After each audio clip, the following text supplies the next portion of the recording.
Hello, my name is Karen Maroli. I'm the Director of Music Ministries at Central United Methodist Church in Albuquerque, New Mexico. Welcome to Music Monday.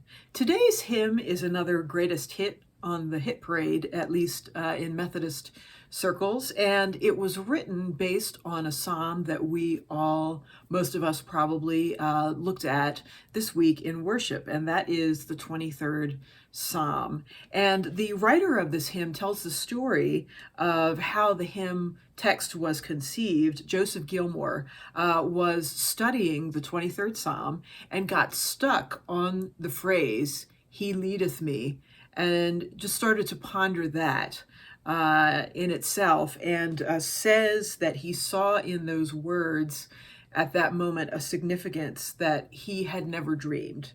It goes on to say, "It was the darkest hour of the Civil War.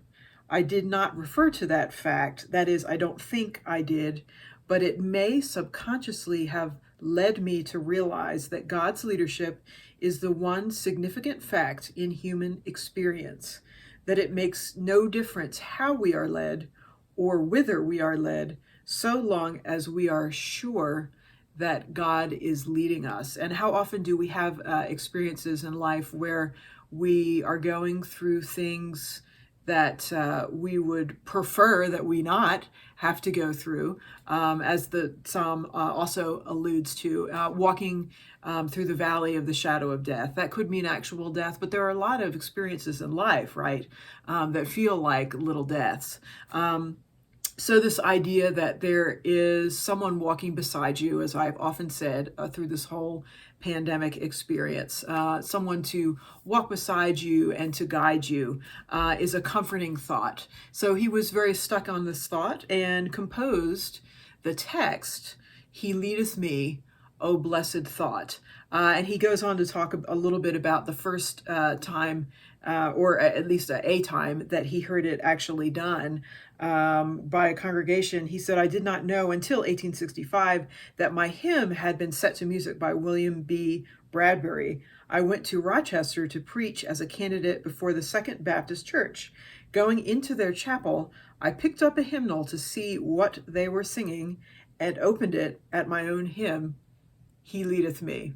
That was probably a pretty cool experience. So without further ado, "He leadeth me, O blessed thought."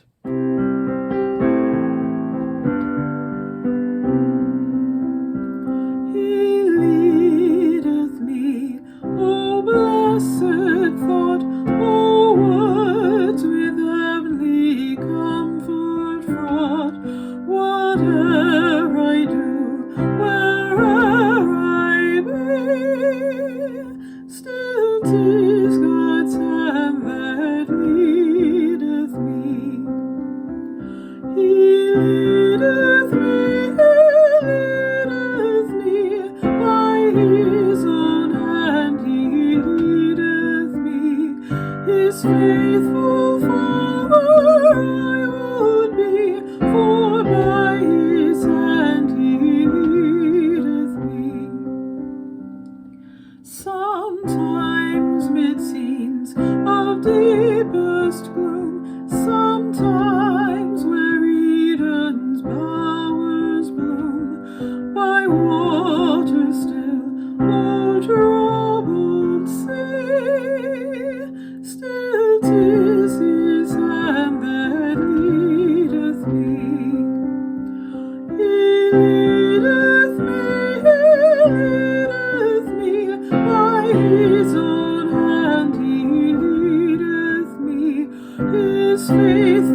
So this week, as we go forth, remember to give thanks.